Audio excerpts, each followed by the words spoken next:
दैनिक खबर कागज अपराह्नर वार्षिक उत्सव उपलक्षे बालेश्वर में अनुष्ठित हेब 2 दिनिया राज्यस्तरीय सारस्वत महोत्सव और कविता कुंभ 2025। बालेश्वर प्रकाशित दैनिक खबर कागज अपराह्नर वार्षिक उत्सव उपलक्षे आसंता मे 31 और जून 1 तारिख 2 दिन धरी स्थानीय गांधी स्मृति भवन ठारे राज्यस्तरीय सारस्वत महोत्सव और कविता कुंभ 2025 अनुष्ठित हेब। एथिरे ओडिशार विभिन्न अंचलरू 400 लेखक लेखिका कवि साहित्यिक सांबादिक और समाजसेवी जोग देबे। एहा सहित राज्य बाहर थिबा प्रवासी ओडिया भाई भौणी माने मध्य योगदान करिवे बोली आयोजित एक सांबादिक सम्मेलन में अपराह्नर संपादक बंशीधर जेना सूचना दैछन्ती। 31 तारिख सकाळे उद्घाटनी उत्सव में बालेश्वर श्रीलिप्ता प्रिंट मीडिया पक्षर प्रकाशित 25 जन लेखक और कवि रचित 28 खंड पुस्तक उन्मोचित हेब। परे कविता कुंभ 2025 अनुष्ठित हेब। एथिरे प्राय 300 रु ऊर्ध्व कवि सेमानक स्वरचित कविता पाठ करिवे। तेबे गोटिए मंचरे एकादिन एते संख्यक कवि द्वारा कविता पाठ हेबा समग्र राज्य में प्रथम बोली श्री जेना कहते। कविता कुंभ 20टी श्रेष्ठ कविता चयन सह पुरस्कृत कराजिबार निष्पत्ति संपर्क में से सूचना दैछन्ती। सेहीपरि द्वितीय दिवस में अपराह्न परिवार 30टी जिले में संयोजकों नहीं एक सारस्वत सम्मेलन अनुष्ठित हेब। एथिरे संयोजकों सहित प्रत्येक जिलूर मनोनीत मोट 120 जन व्यक्तित्व को सृजनश्री 2025 सम्मान प्रदान करा जिवो।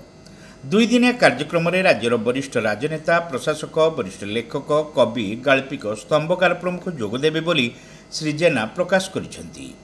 एही उत्सव आयोजन पर गठित अभ्यर्थना कमिटीर चेयरमैन भावे सुलोकना group of institution chairman doctor Ghanshyam Biswal थिबा बेले संपादक भावे निजे श्री जेना, सहयोगी संपादिका भावे लक्ष्मीप्रिया दास, वरिष्ठ उपदेष्टा भावे बालेश्वर प्रेस क्लब सभापति विप्लव कुमार महांती और कार्यकारी सभापति रंजन बाग रही।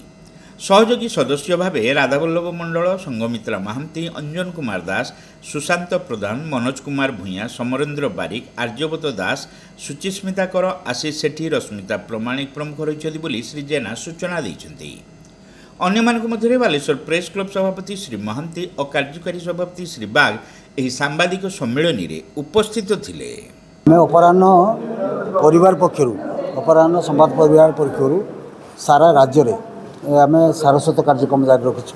से कार्यक्रम चलता बेले अपराह्न वार्षिक उत्सव अवसर में आम राज्यस्तरीय बालेश्वर में राज्यस्तरीय सारस्वत महोत्सव करुँ। आसंता मई 31 तारिख और जून 1 तारिख ये 2 दिन व्यापी आम ये उत्सव करूँ। राज्य 30 जिलूर पाखापाखि 400 अतिथि माने साहित्यिक लेखक सांबादिक समाज से आस 31 तारिख दिन आसवे से मैंने 31 तारिख राति रही व्यवस्था अच्छी राति रहा सहित 1 तारिख दिन कार्यक्रम सरला से आम सब कविता कुंभ जोटा कि बहुत दिन आम प्रचार करुँ कविता कुंभ बोली ये कविता कुंभ हम ए पाखापाखि 300 31 तारिख दिन शनिवार दिन 300 कवि कवयित्री से कविता पाठ करेंगे एवं सृजनश्री सम्मान आम 120 जन को सृजनश्री सम्मान दौचु। श्रीलिप्ता प्रिंट मीडिया पक्षर एककालीन राज्य में प्रथम थर पर हम एककालीन 28 गोटी बही प्रकाशन कर उन्मोचन हम। कविता कुंभटा एत संख्यक राज्य में करना आम चेष्टा करुँ बालेश्वर फकीर माटी ये आरंभ करूँ जे एककालीन एत लोक कविता पढ़े सेटा कथा आम समस्त सहयोग हम समस्त सहयोग कामना करी ये आम 2 दिन कार्यक्रम आमर कर आप समस्त सहयोग कर सहयोग करी आम ये कार्यक्रम सफल करवा और बालेश्वर को आगे नहीं जावा साहित्य।